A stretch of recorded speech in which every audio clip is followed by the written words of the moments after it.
My parents tried forcing me to give up my $400 party dress to my spoiled sister.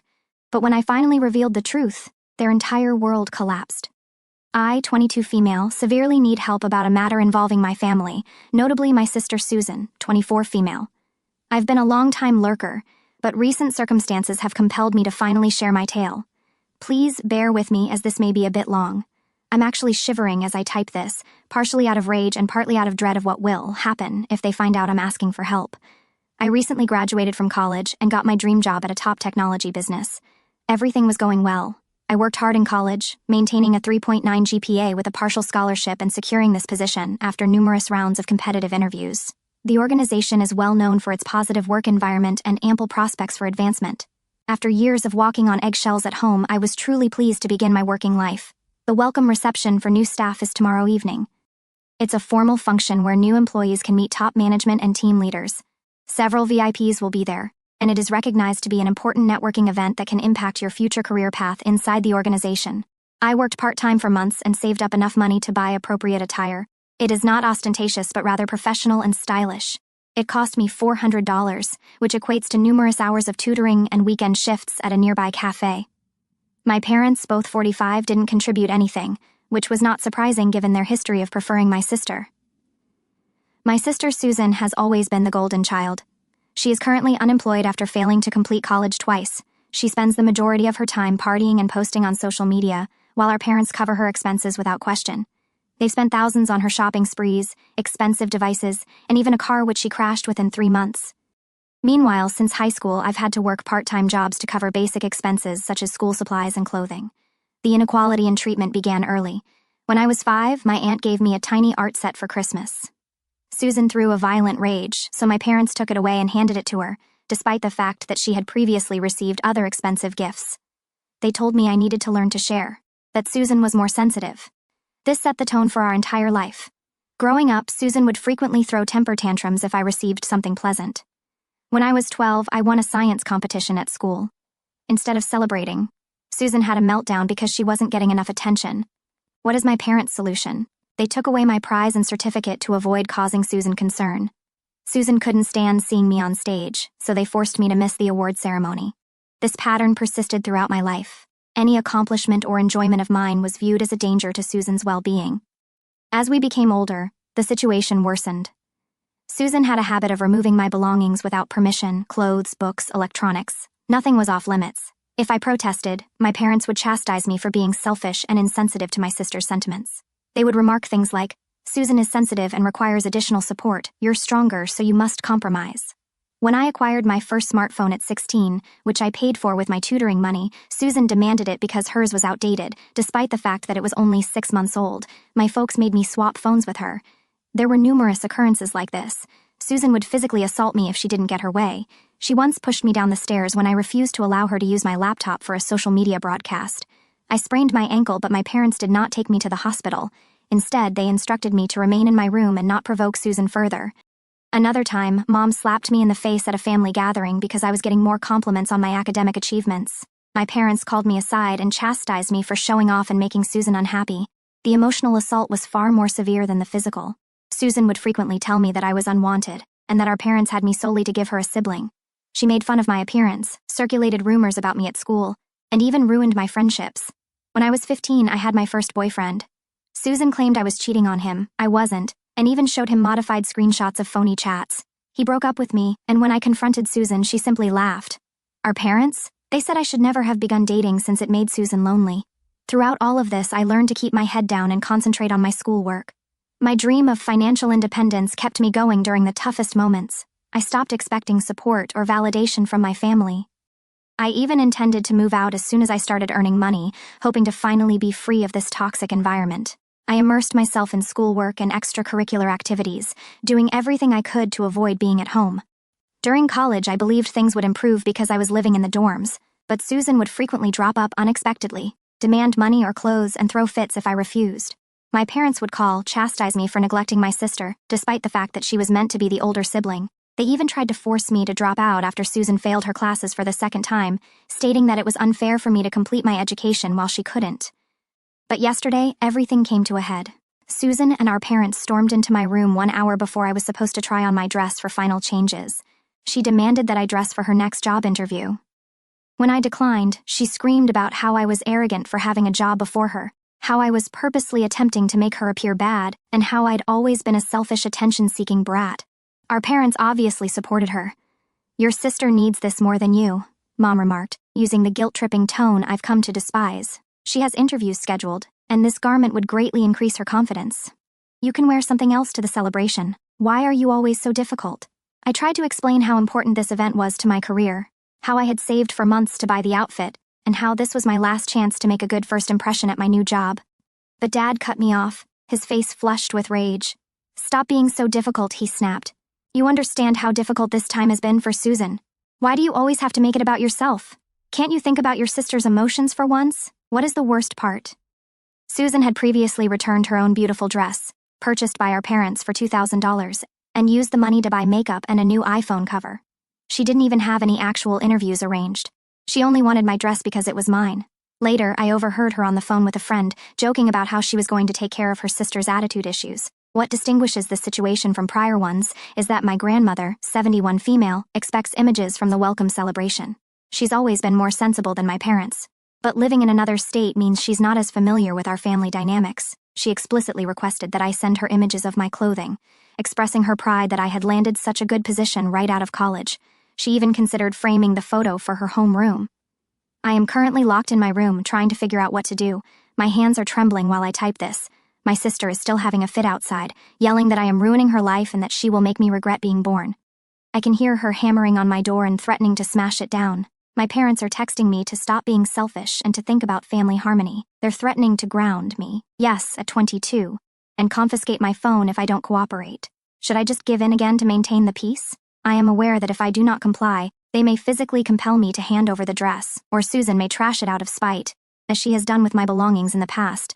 But I'm so tired of being the family's scapegoat. This welcoming celebration meant the world to me. It's my first step toward independence, a chance to begin establishing a life free of their destructive influence. I can't help but worry if telling my grandmother the truth about what's going on will make a difference. She's always been nice to me.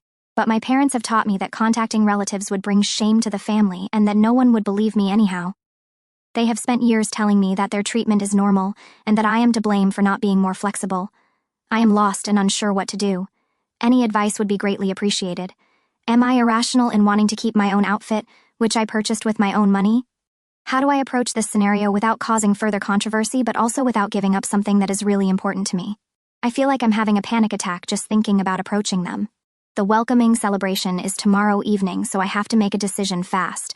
I've worked so hard to get here, and it's upsetting that my accomplishment is being overshadowed by my sister's demands and my parents' supporting conduct. The idea of showing up in something inappropriate and perhaps harming my professional reputation is worrisome, but so is the prospect of another violent encounter with Susan. Thank you for reading this far. I've never told anyone the whole amount of what goes on in our family, so writing it all down seems both terrifying and liberating. I keep second-guessing myself, wondering if I'm overreacting or if I'm insane for believing this isn't typical. Right now, any advice or assistance would be greatly appreciated. First and foremost, I'd like to thank everyone who left positive comments on my first post. A lot has transpired in the past 24 hours, and everything has altered. Yesterday, after I posted, my grandmother called to inquire about the welcome celebration and pictures. When I started making excuses, she realized something was wrong. She insisted on bringing me up for lunch today, claiming to require assistance with grocery shopping. My parents couldn't turn her down without raising suspicions. At a quiet cafe away from home, my grandma held my hands and whispered, "Now tell me everything." Her gentle tone smashed through all of my barricades. For the first time, I revealed the entire truth about our family dynamics. I told her how Susan ruined my school projects, shredded my college prep books, and bleached my prom outfit. I revealed years of secrets that I had kept buried out of fear and shame. My grandma listened without interrupting, but I could see her hands trembling in rage. When I concluded, she confessed that she and other relatives had suspected difficulties for years but had been unable to prove them because my parents always presented a perfect family picture at gatherings. Right there at the cafe, Mother began calling family members, including my aunts, uncles, and family acquaintances. As she made these calls, my phone started vibrating nonstop with texts from my family. My mother sent more anxious texts. "How can you tell lies about our family after everything we've done for you? You're making your sister cry again." Susan's communications began with a guilt trip. "I cannot believe you would do this to me. You know how sensitive I am. They swiftly moved to threats. You better tell Grandma you lied or I'll make you regret it. Remember your prom dress? This will be worse. Dad joined in. Your mother is having a breakdown because of you. Come home right now and mend the mess you've made. But this time, their threats had a different effect on me. Each message proved what I had told my granny. While they were making these threats, my grandma showed me scores of encouraging texts from family members who were finally realizing the truth. The family has responded overwhelmingly. My aunt apologized for believing Susan's falsehoods about how cruel I was to her. My uncle promised to help me find an apartment close to my workplace. Another aunt recommended therapy and even offered to cover the fees. My grandmother made it clear that she will not allow them to scare me longer. She contacted her lawyer and purchased me a new outfit for the welcome celebration, which is now safely stored at my aunt's house. Even family friends have begun to share their observations of Susan's troubling behavior at gatherings, including a child psychologist who had observed warning flags years ago. I am writing this from my aunt's place. My parents are still sending me texts, threatening to cut me off financially, which is immaterial because I support myself, and telling everyone what a bad daughter I am. Susan's latest threat was to ruin my job, but it no longer scares me.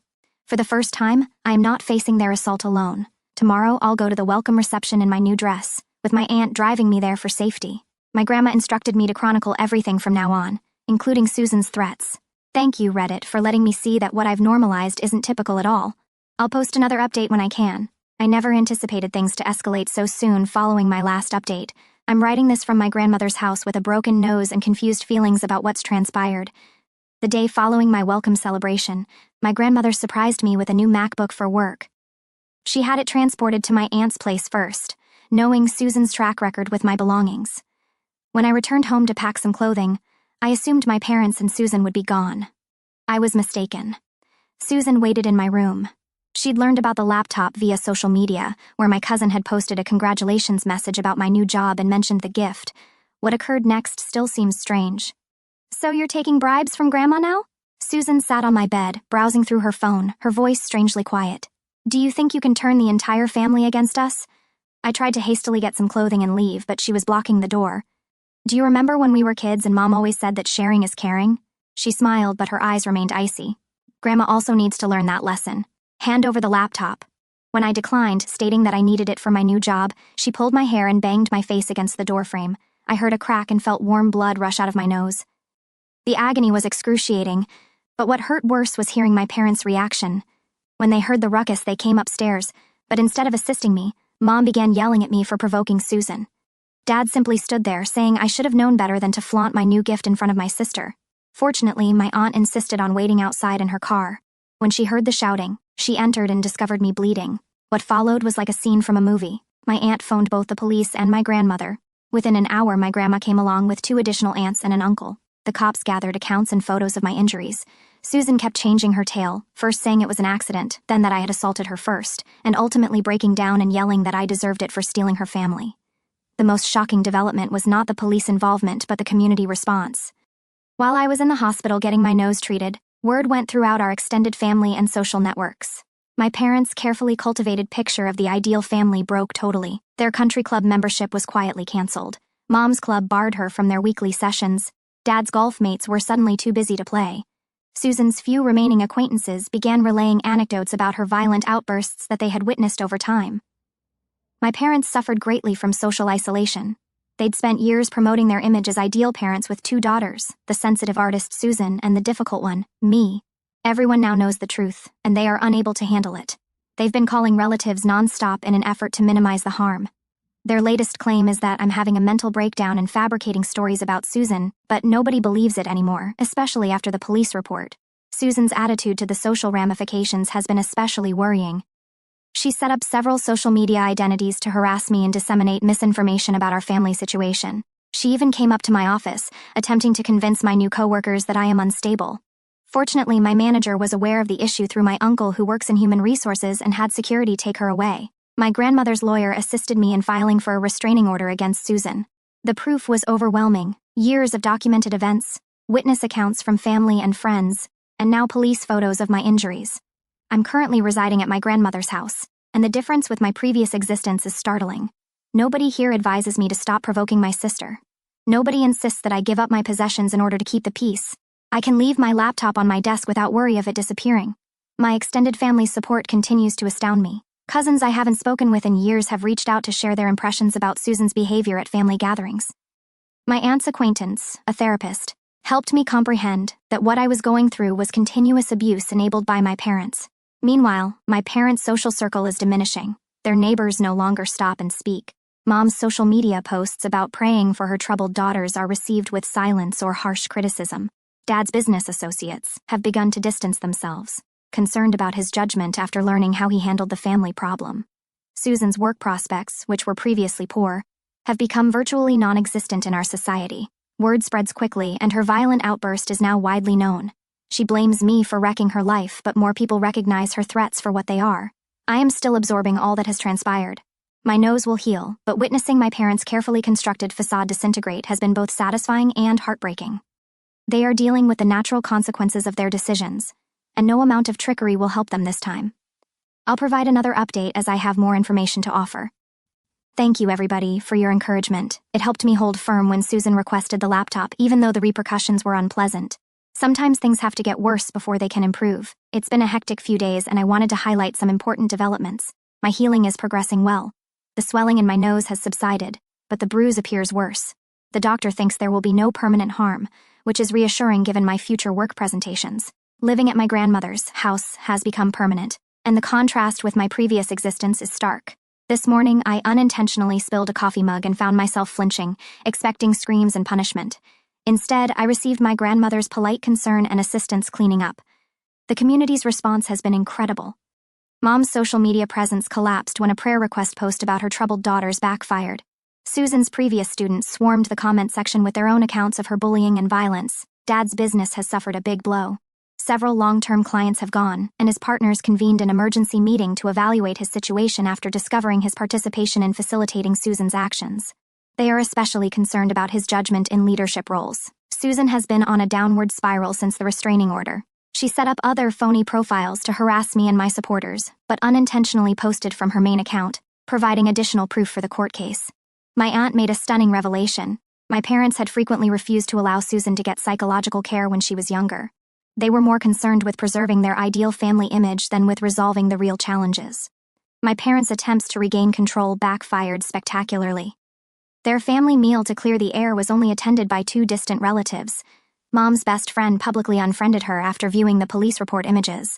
Dad was asked to step down from church leadership, and Mom's gardening group decided to continue without her. The most affirming moment occurred when my high school counselor contacted me, apologizing for not doing more when she recognized indicators of abuse years ago.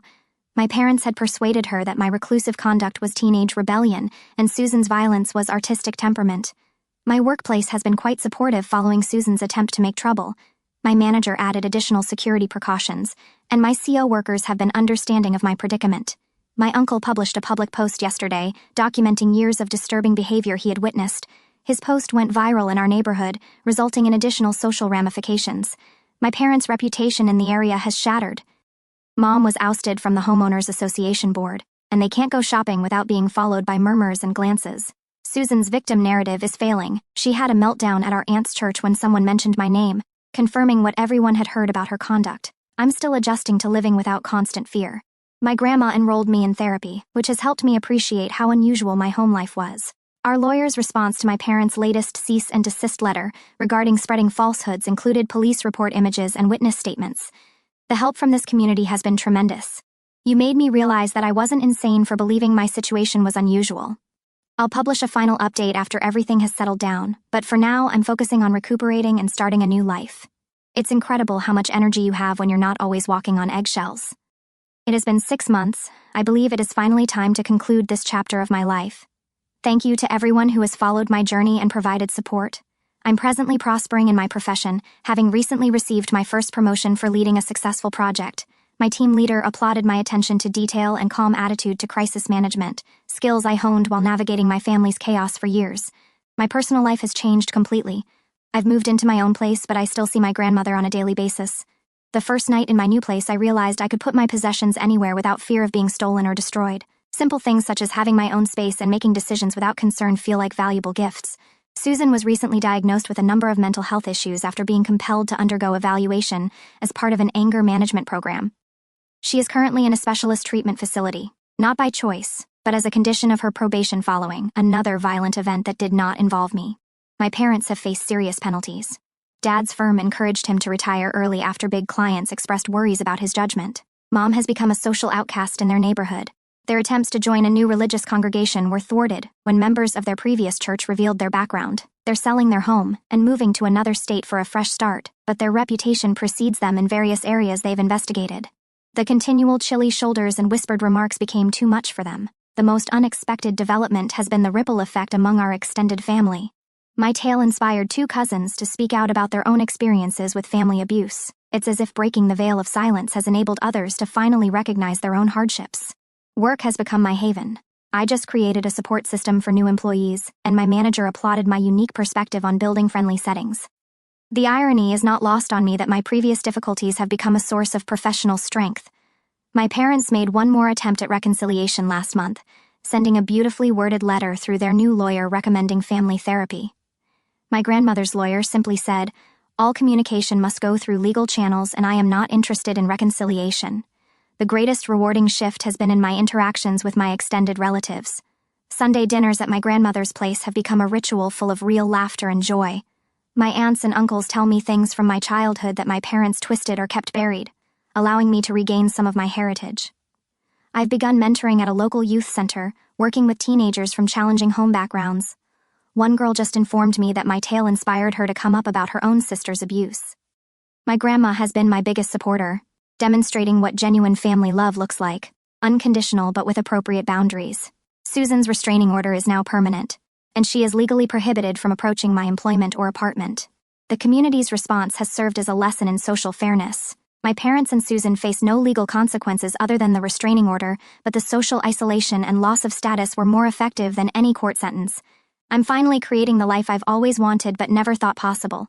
I have a successful career, a supportive social circle, and most importantly, peace of mind. I no longer react to sudden noises or apologize for my existence. To anyone in a similar situation, it is never too late to speak up and reclaim their life. Sometimes the most difficult step is believing you deserve better.